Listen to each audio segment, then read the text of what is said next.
Okay, you've seen this page a million times, right?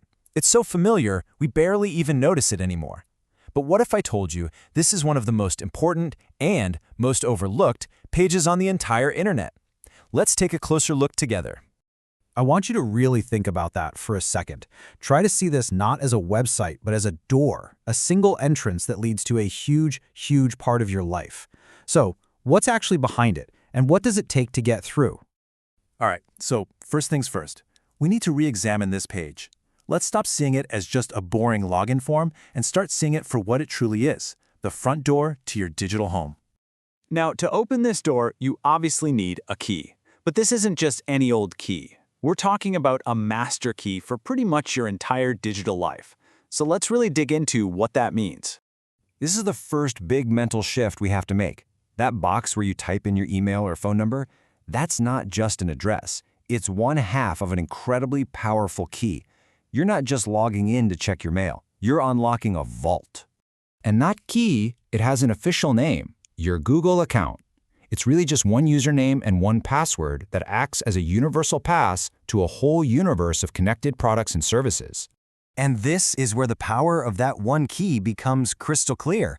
I mean, look at this. It doesn't just open one door, it opens all of them.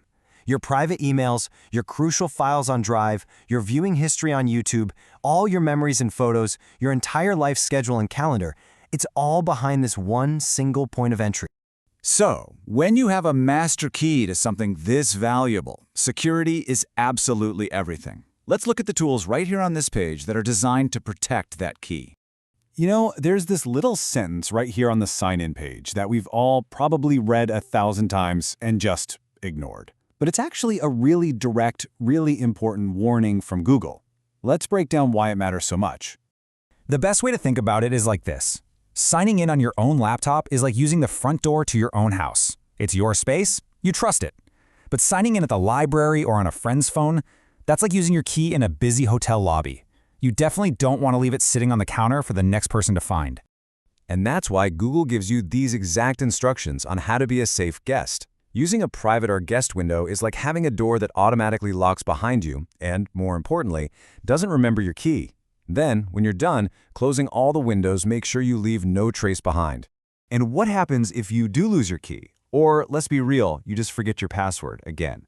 Well, that forgot email link is your lifeline. It's basically a digital locksmith that can help you prove you are who you say you are and get you back inside safely. Okay, now let's talk about those tiny little links at the very bottom of the page. You know the ones.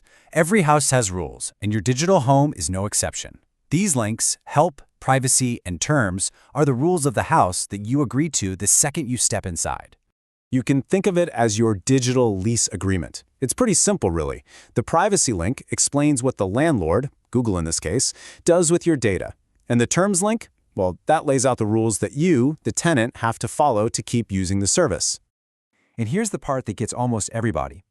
The moment you click that sign in button, you're not just opening a door, you are digitally signing that lease. You're agreeing to the entire privacy policy and all the terms of service, whether you've actually read them or not. Which brings us to a final really crucial point. You are the one holding the master key. You're the one signing the agreement. So at the end of the day, the ultimate responsibility for your digital life, well, it rests with you. So, the next time you land on this page, just pause for a second. Recognize it for what it is. It's not just some form you have to fill out. It is the main gateway to your entire digital self, the control panel for your online identity. And that leaves us with one last big question to think about. You hold the master key, but how many copies have you made? Think about it. Every single time you use Sign In with Google on some other website or app, you're basically handing them a copy of that key. So the real question is, who else has access to your digital home?